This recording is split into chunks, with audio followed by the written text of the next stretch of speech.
कुमार पांडे आप सभी का अपने YouTube channel exam city Kurwar पर आप सभी का स्वागत करता हूं। दोस्तों, जैसा कि मैं यहां से आपको लगातार यूपी पॉलिटेक्निक एंट्रेंस एग्जाम की क्लासें लगातार दे रहा हूं और आप जान रहे हैं कि एग्जाम नजदीक आ रहा है, इसलिए बेटा मैं लगातार आपको प्रीवियस ईयर क्वेश्चन पेपर जो है करवा रहा हूँ। प्रीवियस मतलब जितने भी लगभग पिछले 10-15 सालों में पूछे गए सारे क्वेश्चनों में मैं यहाँ पे उठा रहा हूँ। ठीक है, तो आज का हमारा जो पहला क्वेश्चन है क्या है कि 5 सेंटीमीटर अर्धव्यास वाले वृत्त का क्षेत्रफल उसकी परिधि का कितना परसेंट होगा।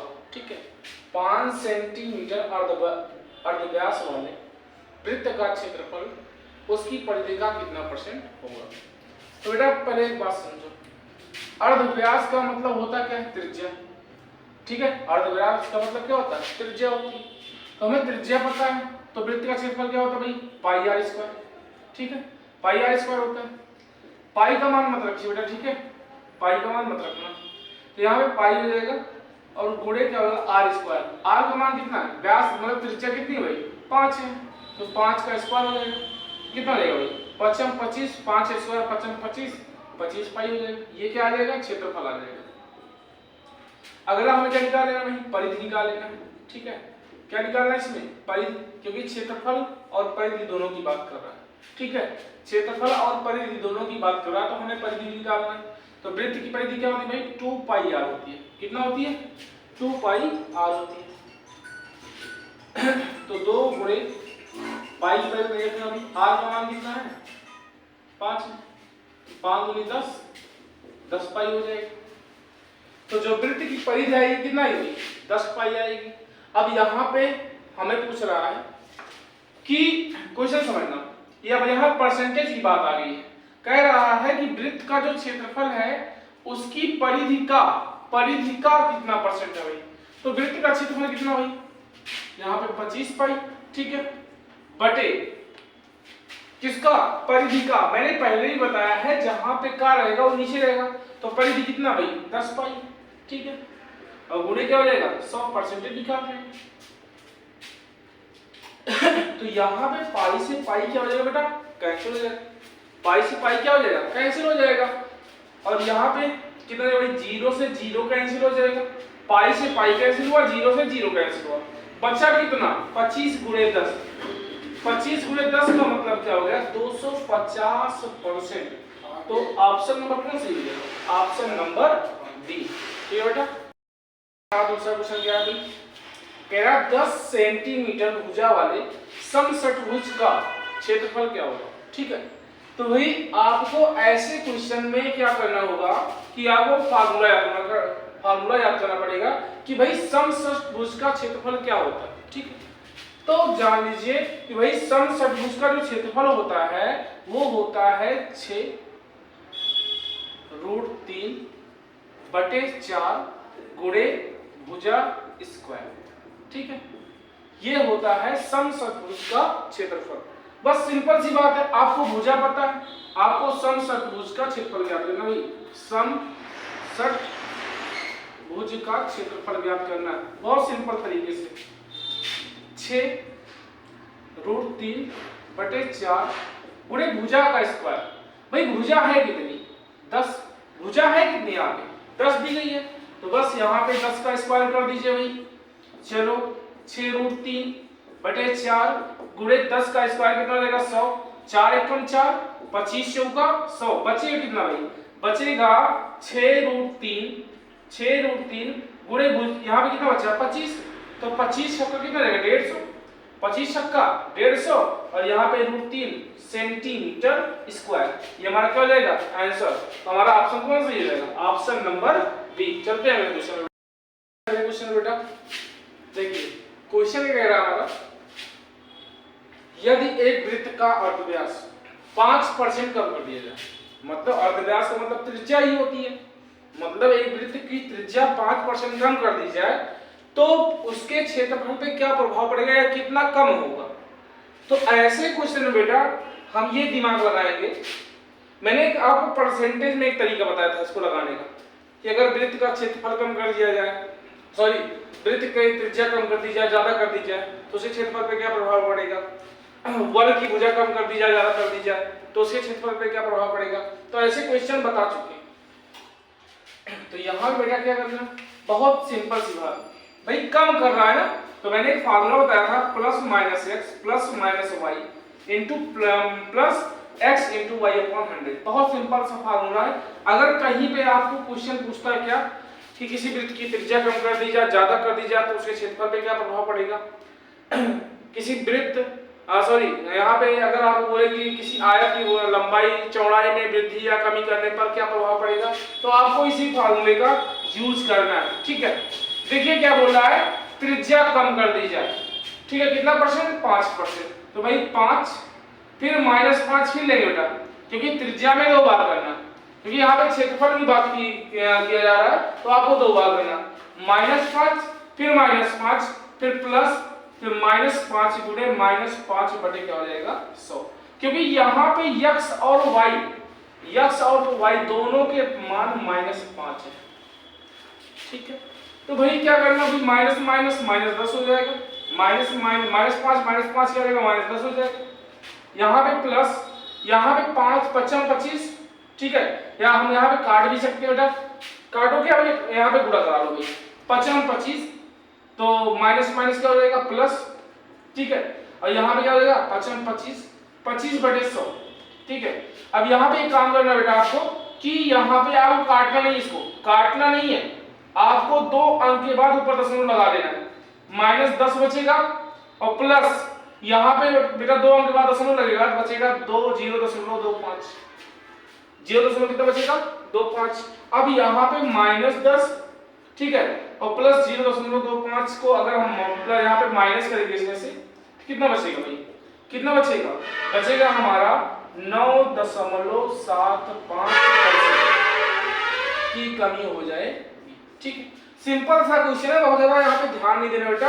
अगर ऐसे क्वेश्चन आता है कि परसेंटेज कमी या वृद्धि कर देता तो क्या प्रभाव पड़ेगा, तो आपको फार्मूला क्या लगाना भाई, plus minus x plus minus y plus x into y upon 100 का। ठीक है, और यहाँ पे जो है आपको x और y की वैल्यू जो दी गई एक ही है। ठीक है, -5, तो यहाँ पे जब रखोगे -5, क्योंकि कमी बोला है तो कमी में हमें माइनस में लेना है, तो -x -5 y -5 यहाँ पे plus minus x into y करना है अपॉन 100, सॉल्व कर लेना है, आंसर हो जाएगा। ठीक है, आगे चलते हैं बेटा अगले क्वेश्चन पे। यदि एक समलंब चतुर्भुज, ठीक है, यदि एक समलंब चतुर्भुज की 2 समांतर भुजाओं की लंबाई क्रमशः 15 सेंटीमीटर, ठीक है, जो समलंब चतुर्भुज है इसकी भाई जो लंबाई है, समांतर भुजाओं की लंबाई कितना क्रमशः 15 सेंटीमीटर और कितना 25 सेंटीमीटर, तथा उनके बीच की दूरी कितना भाई, बीच की दूरी जो है 7 सेंटीमीटर है, तो आपको समलंब का क्षेत्रफल ज्ञात करना है। मतलब आप यहाँ पे देख सकते हैं, एकदम सिंपल सा फार्मूला है, आपको अगर फार्मूला याद रहेगा तो बहुत ही आसानी से सवाल लग जाएगा। भाई समलंब का क्षेत्रफल होता क्या, समलंब का क्षेत्रफल होता है, जो समलंब चतुर्भुज का क्षेत्रफल होता है 1/2, ठीक है, इंटू समांतर भुजाओं का योग, समांतर भुजाओं का योग, समांतर भुजाओं का योग, ठीक है, और गुणे होता है ऊंचाई, गुणे क्या होता है भाई, ऊंचाई, यक्ष से लिख दे रहे हैं। तो इसका अगर आपको फार्मूला पता है तो बहुत ही सिंपल हो जाएगा, क्या 1/2 समांतर भुजाओं का योग गुणे क्या होता है, ऊंचाई होता है। चलो देखो भाई 1/2 गुणे समांतर भुजाएं हैं कौन कौन सी, देखो समांतर भुजाओं की लंबाई क्रमशः क्या भाई 15 और 25 है, तो 15 और 25 को जब जोड़ोगे कितना देगा, 15 समांतर भुजाओं का योग है, तो आप इनको दोनों को जोड़ लीजिए, तो कितना होगा 25 में 15 जोड़ेंगे आएगा 40, ठीक है, 15 + 25 कितना देगा 40, और गुणे ऊंचाई, जो बीच की दूरी है वही क्या होती है, ऊंचाई होती है, तो क्या हो जाएगा भाई 7 हो जाएगा, ठीक है, और यहाँ पे 2 1 कम 2 और 2 दूनी 4, कितना आ जाएगा 20 × 7, और 20 × 7 का जो मान हो जाएगा 20 × 7 140 सेंटीमीटर स्क्वायर, ये हमारा क्या हो जाएगा आंसर हो जाएगा, ऑप्शन नंबर सी, ठीक है। समलंब है तो होता कैसे, देखो समलंब जो होता है इसमें एक पेयर जो होता है, एक जोड़ा जो होता है भुजाओं का, वो क्या होता है समांतर होता है, दूसरा समांतर नहीं होता, जैसे ये वाला, ठीक है भाई, यहाँ पे ये भुजा इसके समांतर, लेकिन ये इसके समांतर नहीं है, तो भाई क्या बोला है, मान लो ये समलंब है, इसमें क्रमशः भुजाएं क्या है, ये बड़ी और ये छोटी वाली भुजा है 15 मान लीजिए, ये क्या भाई बड़ी वाली भुजा 25, और ऊंचाई कितना है, यहाँ पे ऊंचाई होती है, ये बीच की दूरी, इनके बीच की दूरी कितना है 7 सेंटीमीटर। यही आपको पूछ रहा था कि समलंब का क्षेत्रफल क्या होगा। फार्मूला क्या होता है 1/2 समांतर भुजाओं का योग और गुणे क्या होता है ऊंचाई होता है। ठीक है, चलते हैं क्वेश्चन पे। अगला क्वेश्चन हमारा है बेटा, अगला क्वेश्चन कह रहा है कि 4 मीटर भुजाओं का एक वर्ग है, 4 मीटर भुजा का एक वर्ग है, एक वृत्त में रेखित किया गया, एक वृत्त में रेखित किया गया मतलब वृत्त के अंदर है। तो कह रहा वृत्त तथा वर्ग के बीच घिरा क्षेत्रफल है। बात समझिए क्या कह रहा है भाई, ये हमारा मान लीजिए क्या है, ये एक वर्ग है जिसकी जो भुजा है कितनी 4 सेंटीमीटर, 4 मीटर। इस पे इसके इसके मतलब ये एक वृत्त के अंदर बना है, वृत्त के अंदर रेखित किया गया है, ठीक है। यहाँ पे अगर देखें टच करते हुए ऐसे बना है इसमें, तो हमसे पूछ क्या रहा भाई, जान लो हमसे वृत्त और वर्ग के बीच में जो ये भाग है इसका क्षेत्रफल पूछ रहा है कि इसका क्षेत्रफल क्या होगा। तो आप एक चीज बताइए कि हम क्या करें इसमें, यहाँ पे आप देख रहे हैं कि अगर मैं वृत्त का क्षेत्रफल निकालूं, क्या निकालूं वृत्त का क्षेत्रफल, और वृत्त के क्षेत्रफल से वर्ग का क्षेत्रफल माइनस करूं, तो ये जो बचा हुआ भाग है इसका क्षेत्रफल निकल जाएगा।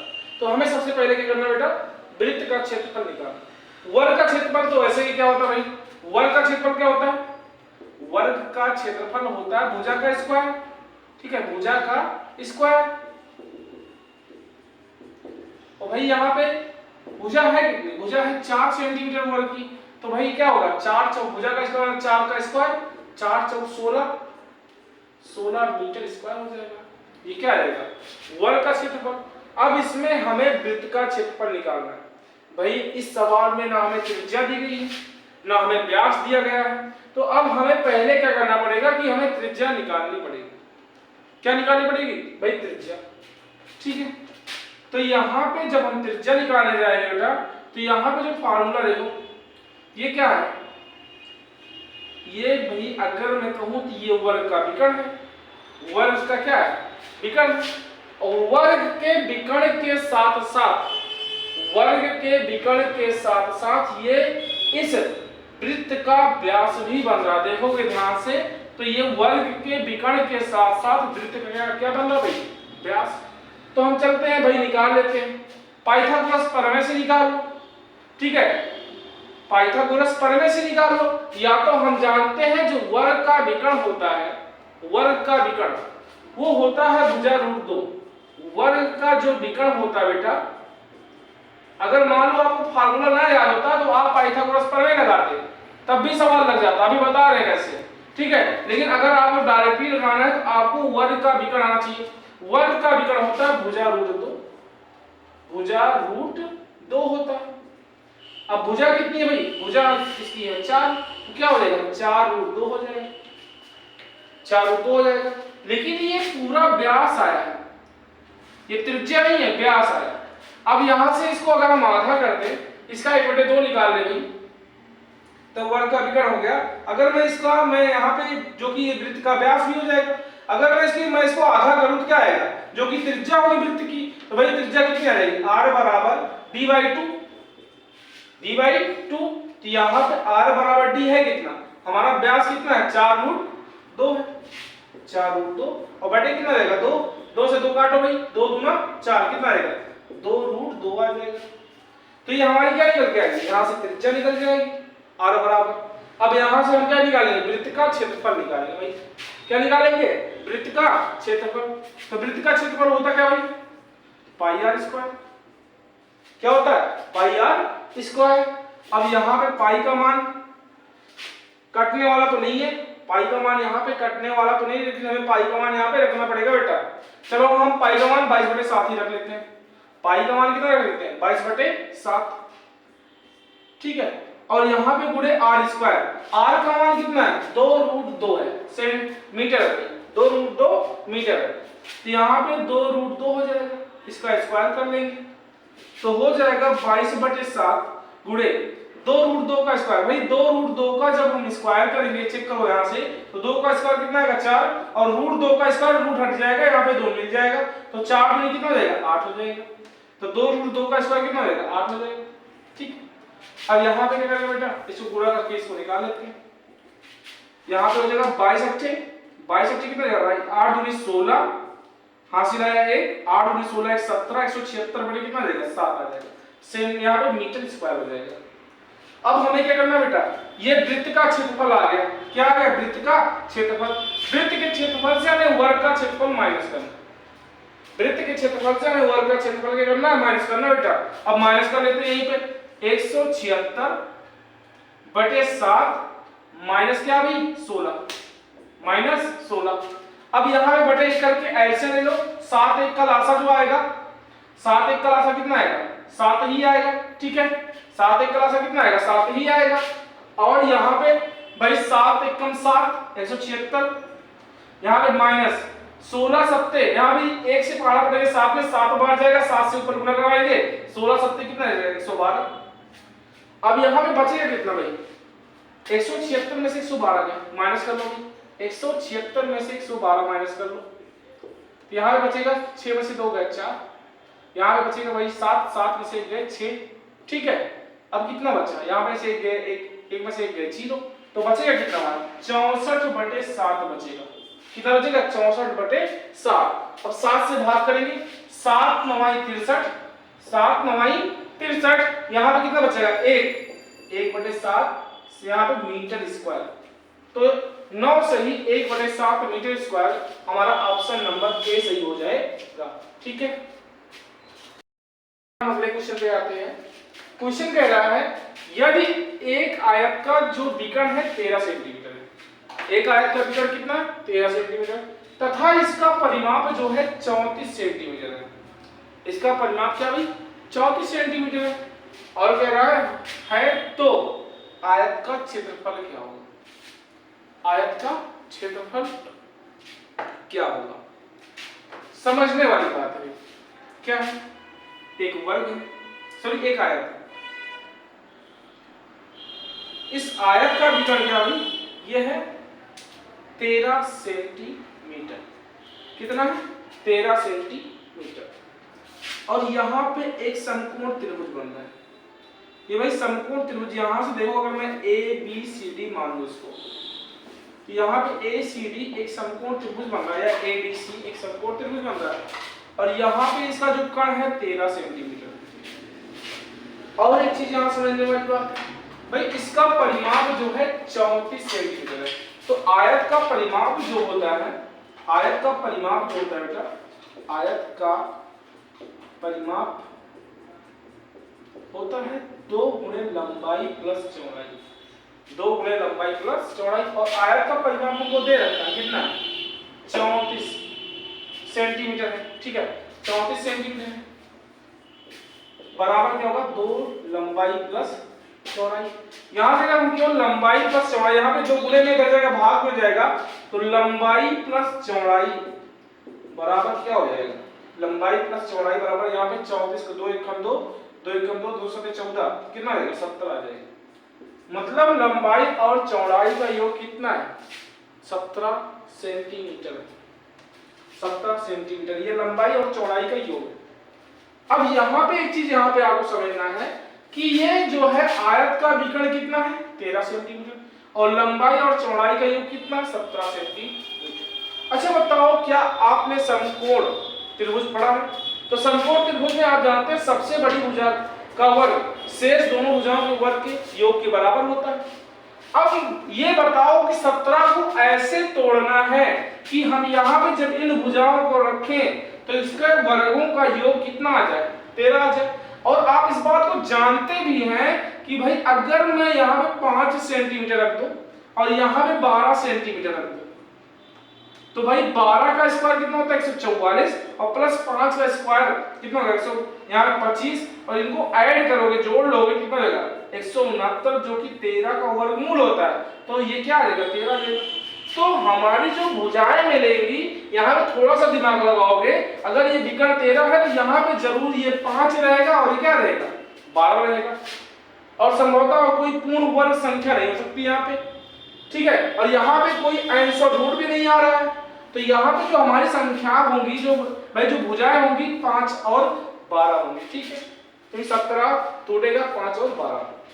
अब यहाँ पे भाई क्या, अगर हमें भुजा मिल गई आयत की, तो आयत का क्षेत्रफल क्या होगा, लंबाई गुणे चौड़ाई, या गुणे भी होता है, लंबाई गुणे चौड़ाई। लंबाई कितना भाई 12 है, चौड़ाई कितना 5 है, तो 12 पंचे 60 सेंटीमीटर स्क्वायर। तो हमारा ऑप्शन कौन सही हो जाएगा, ऑप्शन नंबर बी, ठीक है। तो दोस्तों आज के लिए बस इतना ही, ठीक है। अगले वीडियो में मैं आपको और अधिक क्वेश्चन लेकर आऊंगा, लंबी क्लास रहेगी। बस आपका हमें बहुत सारा प्यार चाहिए बेटा, मतलब हमारे वीडियो को आप लाइक कीजिए, शेयर कीजिए, सब्सक्राइब कीजिए, ठीक है। धन्यवाद।